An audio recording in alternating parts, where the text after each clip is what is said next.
Alright, let's talk about the Endless Upgrade Extractor. More specifically about what it can do, why it's so expensive, and why a lot of people want one once they figure out this thing can make gold out of thin air. It does come with quite a few caveats though. If you've never heard about this item or any of the endless and permanent contracts, you're in for a shock. Each one is gonna cost you thousands of gold, as they're all extremely rare drops from black-lined chests. Which is where I got mine from actually.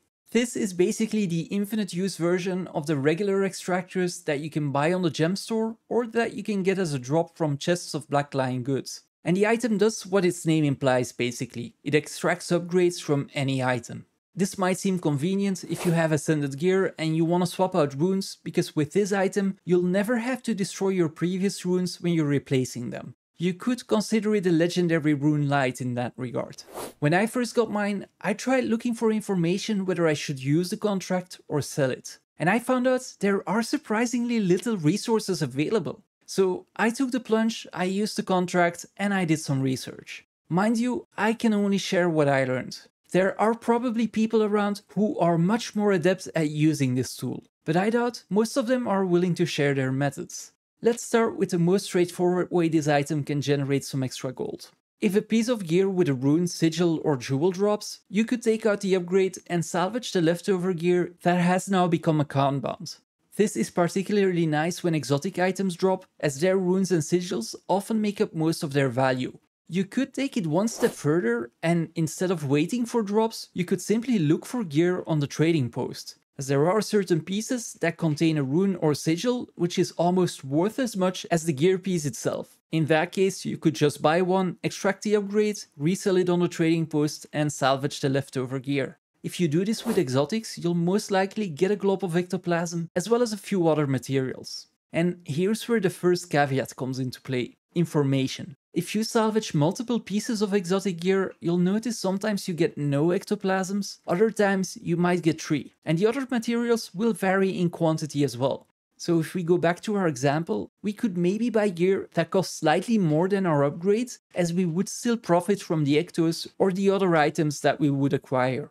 ArenaNet will of course keep exact drop rates and salvage rates under wraps, and players who recorded their own attempts are most likely not that keen on sharing their findings. I find this more than fair, by the way. If you put in the work, you should be able to reap the benefits. In this case, sharing data would be giving up on your advantage, since there are only a finite amount of items on the trading post and only small quantity listed at the right price probably. I did find some publicly available data though. We have some research on the wiki, fast farming, as well as 2 other websites I already shared in previous videos. I used this publicly available information to create my own rudimentary spreadsheet to determine at what price I should stop buying items to safeguard my profits. It worked great for armor, but my drop rates for weapons didn't seem to line up with GW2 profits. I'm not completely certain the website is maintained anymore, but it still was an invaluable resource.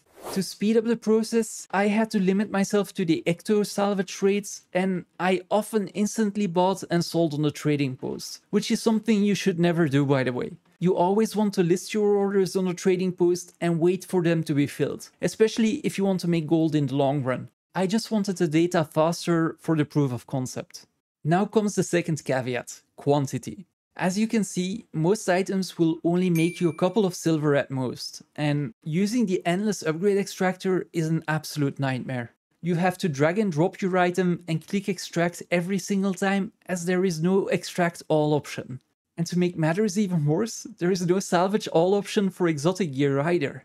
So you'll have to double click the salvage kit, click the item, click accept and move on to the next one.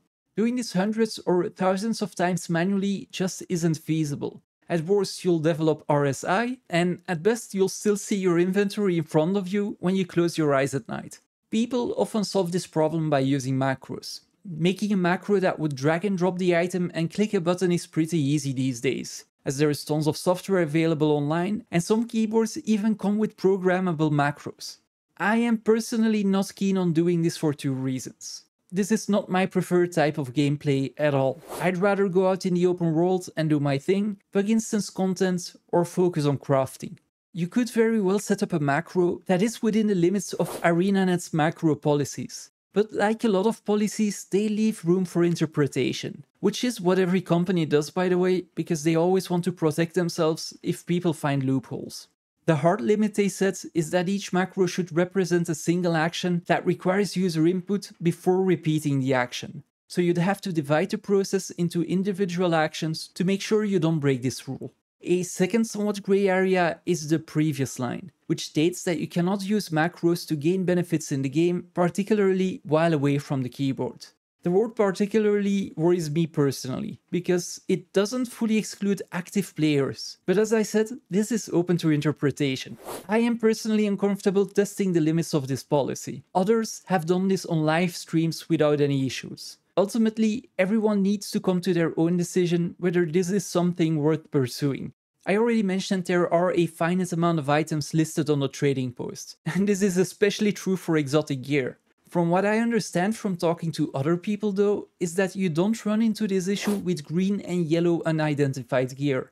I know green gear should be more than worthwhile since you can get symbols and charms from the upgrades. And you could probably vendor the leftover gear for some silver or salvage it if that's the better option. Again, this is where having an extremely detailed dataset would come in handy, because you will want to know whether you should salvage the leftover material or simply vendor it. I haven't got the slightest idea if it's worth pursuing with yellow unidentified gear, but I'm okay with that.